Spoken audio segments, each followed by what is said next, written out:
Hello everyone, my name is Magnus Frampton and you're probably watching this video because you're coming to Fechter for our blended intensive programme. We're going to be showing you our social professions in Germany in our week together, and you're going to see a lot which is new to you. We do things differently, we see things differently, and one really interesting reason for this difference is that we have a strong tradition of social pedagogy in Germany. The purpose of this video is for me to explain to you a little bit what social pedagogy is, where the concept comes from and what it can mean. And hopefully this will help you to contextualize the social pedagogy that we're experiencing together in our week. And you'll be having sessions directly relating to our social pedagogy traditions. Indeed, on the first day, music and social work. Or on day 4, we're going to have a tango session. So hold on to the ideas in this video, what social pedagogy is and can be. So let's start by thinking in general terms about the social professions. Now, the social professions are different in each and every country. This is something I learned in one of my favourite books, Social Work in a Changing Europe, written almost 3 decades ago by Walter Lorenz. He noted just how different the social professions are in every different place where we find them. And even within Europe, we have such a rich diversity. Differences may be reflected in what we call our profession.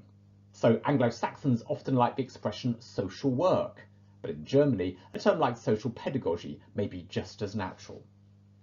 There's also differences in the degree programme which we're studying. Our degrees are called different things, and these different names for different degrees reflect in part real differences in what we're studying. So a fun question for me to ask you, if you are a social professional, is to ask yourself, what's your degree programme actually called? And I'm guessing you've come up with a range of answers. Some of you might be studying social work, but in the UK you can also study social care, for example. In a place like Italy or Finland, you might talk about social services. Again, focusing maybe on the provision of services in the community rather necessarily than services from one fixed profession. So there's diversity in our degree titles and there's diversity in our degree content. And it's this degree content diversity I want to focus on next. What disciplines are the social professions anchored in? Now, there's clearly lots of disciplines which influence the social professions, and if you're a student, you'll notice this when you're studying. You'll be doing modules from different disciplines. We're going to borrow knowledge and competencies from other neighbouring professional fields. Which can you list, and which of the disciplines that you note are the most important? To kick off your list, I can give you a nice example. Sociology, for example, has been quite important in the history of social work. So that's a discipline which social workers study, and they might typically do a module or 2 of it before they can become a social worker. So that's the kind of thing I'm after, disciplines like sociology. Maybe pause here and jot down a few points on a list. See if you can list as many disciplines as you can. You should be able to easily think of something like 5 or 6 or 7. I'm going to answer my question with reference to the social profession I know best, social work. Which disciplines is social work anchored in? Well, internationally, sociology and psychology have been very, very important. Maybe the big 2 if you look at the 20th century history of social work training. But as well as this, think about philosophy. Philosophy has given us ethics, utterly essential for the profession of social work. Now, within Europe, law is very important. You might do a couple of social work law modules as part of your bachelor's studies. That's not necessarily the case outside of Europe. European countries have a lot of social legislation and therefore a lot of social work legislation. So in Europe, it all fits together.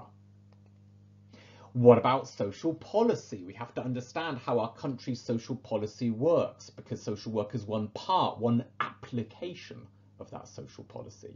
So you may have done a module there.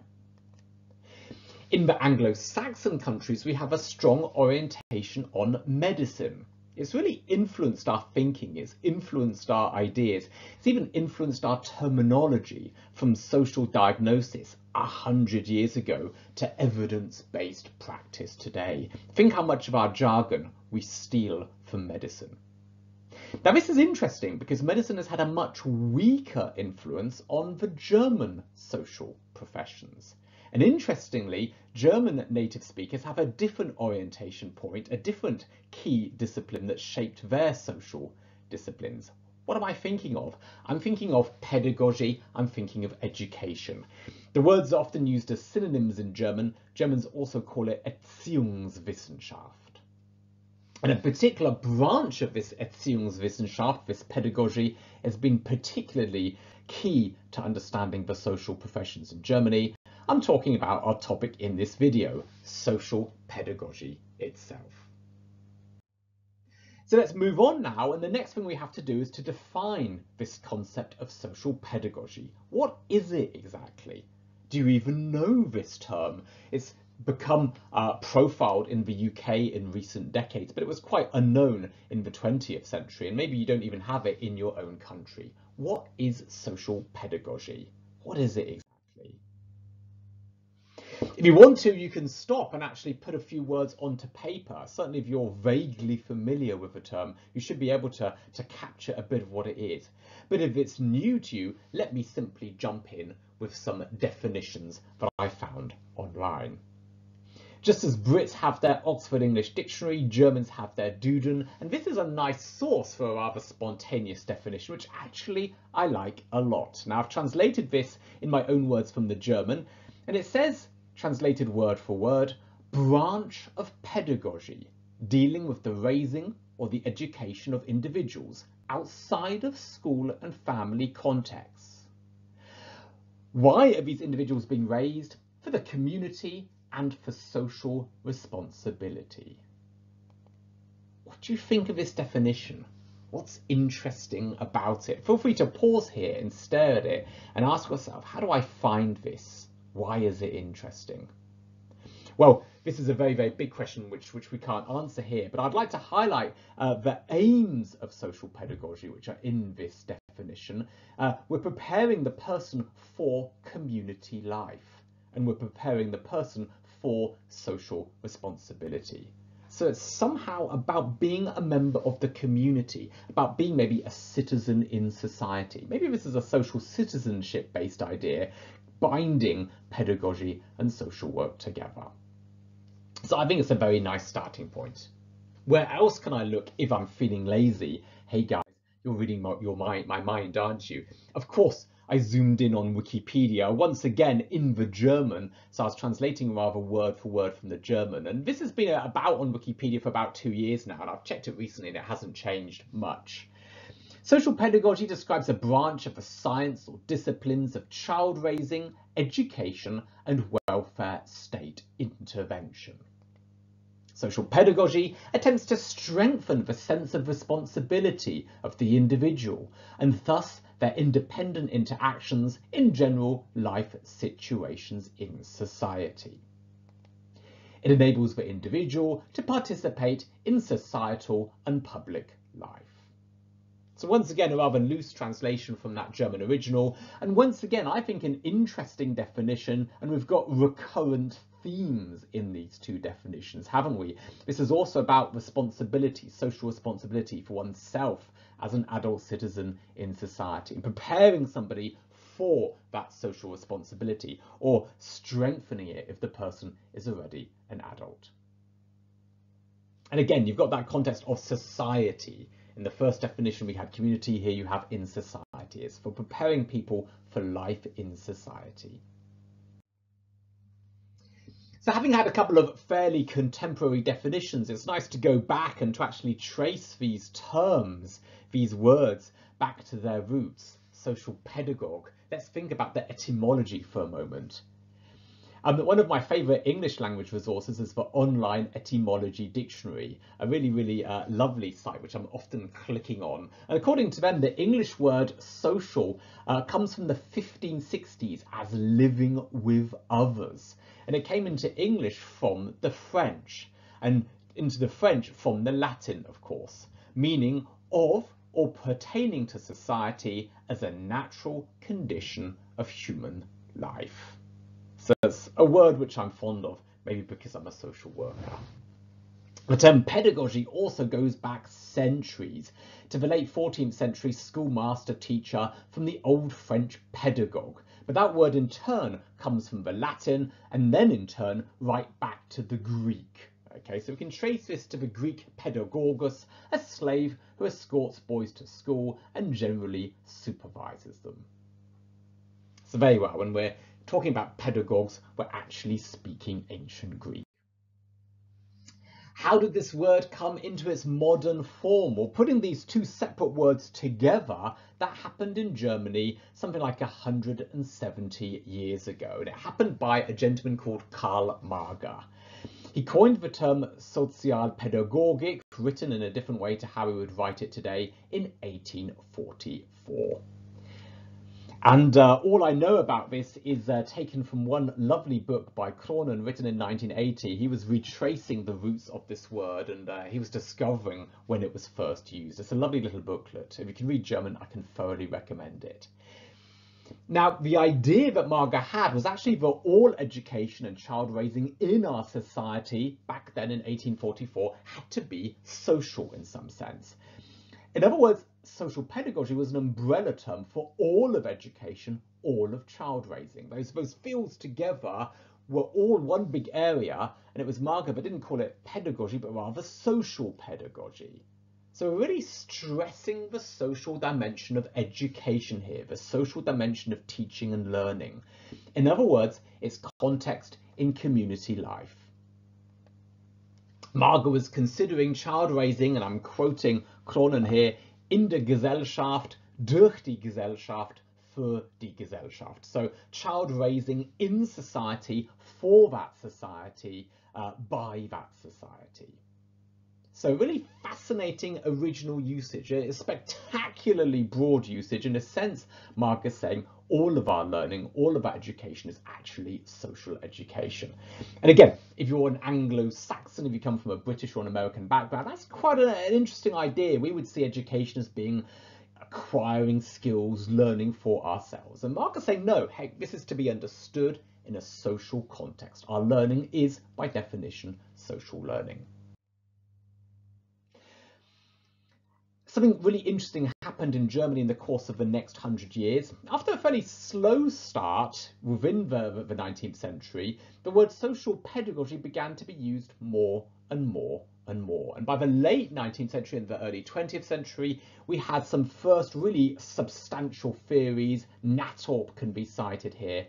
And by the Weimar Republic period, this is the 1920s essentially, social pedagogy really was beginning to establish itself as a university subject, and specifically a research university subject. So the old research universities, Marburg, for example, these were the places where you would study social pedagogy.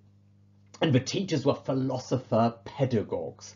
In that Weimar period, Hermann Nohl is a very important figure, a very charismatic gentleman that really had a passion for his subject. So social pedagogy in Germany quickly developed a rich theory base. And it became established as an academic discipline, something to be taught in degree programs.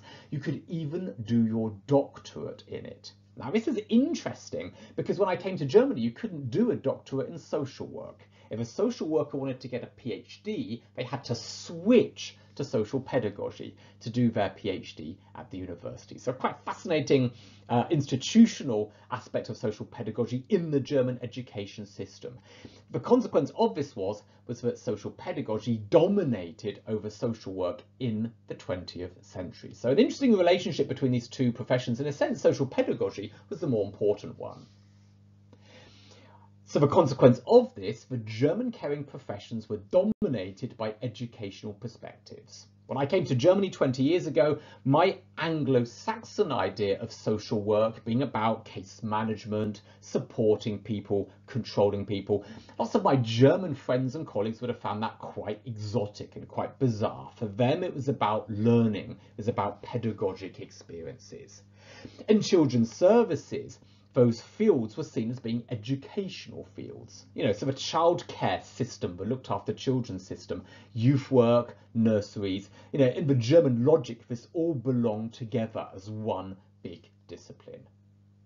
And a fascinating consequence of this thinking, that even something like child welfare or child protection was seen as an education-based subject. Child welfare, child protection was a form of pedagogy for Germans. Isn't that interesting? So German social pedagogy is interesting in many, many ways. One particular thing that struck me as a student, so I studied something called Soziale Arbeit, and that integrated social work and social pedagogy together. One thing that really struck me in my studies was how creativity and creative media are used. This is a long tradition. German social pedagogues love creative media in their work. They're often using it. Degree programs like mine had modules of titles like Ästhetik und Kommunikation. Again, the last thing I was expecting studying something like social work in Germany. I remember scratching my head thinking, what on earth is that? What am I going to learn here? Typically, you focus on creative methods for work with children, young people, but also with adults. So if we're talking about social pedagogy, thinking about childhood, the social pedagogic toolkit is also usable for adult service users as well. So I've talked about creative methods, creative media. Can you guess which media, which forms of the arts could be used in social pedagogy? Which ones are suitable here? Again, maybe pause here, guys, scratch your heads and make us a list. Well, I can give you a lovely answer from my own private experience. As a social work student in Münster, my Fachhochschule had this module and we had a choice of options. We had a choice of 6 or 7 different modules that we could take to complete this part of the program. It was free to choose for us. I guess you could pick the one that you felt closest to, or in my case, I picked the one that I found most frightening, the one which I was least familiar with. Maybe that's in the spirit of social pedagogy, to push yourself to see everything as a learning possibility. We had modules in, well, pretty much the whole range of arts. We had modules in music, we had modules in dance, we had modules in improvisation theatre. We had games and play, we had photography, and we had art.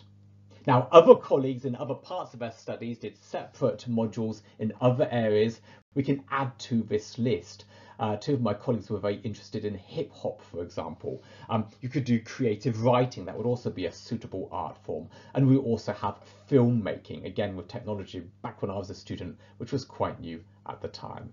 So actually, this is just the tip of the iceberg. The range of creative possibilities really are enormous. But these are the classic areas typically taught at the German Fachhochschule. So I'm giving you this list maybe to show you just how social pedagogy works. Yes, it's about education, it's about learning together, but there's exciting ways to learn, and we can use these arts, music, dance, theatre, painting, photography. We can use it to help people develop.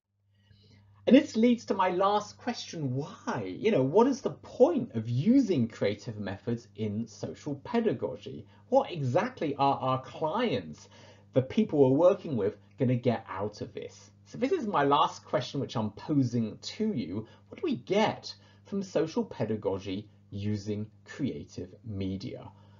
What kind of things are we trying to nurture in our clients by using these creative methods? What are we getting at? Well, I can give you a lovely answer. One of my favorite books in this area, is in German, sorry guys, is this one here, Gestaltungspädagogik in der sozialen Arbeit. So using Gestaltung, using formative ideas, shaping, design, arts pedagogy, if you like. And the first part of that book, effectively the first section of that book, actually answers this why question. What are we trying to give the people that are doing this creative work with us? And their answer's lovely. They pin down, I think, something like 10 different things that we're trying to nurture and strengthen and support. We're trying to help the person's perception, try to help them learn how to see and feel and hear, so improve their perception. It's about communication, how we communicate with other human beings. It's about language, verbal and non-verbal language.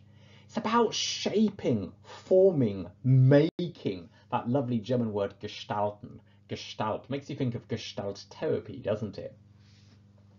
It's about contact with the other person, meeting them, encountering them. It's about relationships with other human beings. It's about development and growth. It's about emotion. It's about creativity, nurturing creativity. It's about using media, using a medium to interact with somebody else. And finally, it's a form of aesthetic education. You can talk about culture pedagogy, if you like. I'm translating these rather word for word from the German. So it's an absolutely lovely answer. You know, what are we doing this for? What's this about? You know, these 10 points. This is what we're trying to support in you. This is what we're trying to nurture in you, a better sense of these 10 things. So next week, when we're doing our music or doing our tango, you can think about this, you can dwell on this. It's lovely to have a theoretical context for the doing that we're going to be experiencing when we're together in our course. Very, very much looking forward to doing social pedagogy with you guys. Looking forward to having you as our guests in Fechter. Let me come to a close now. Last slide, of course, the literature. Hope you enjoyed the video. Thanks.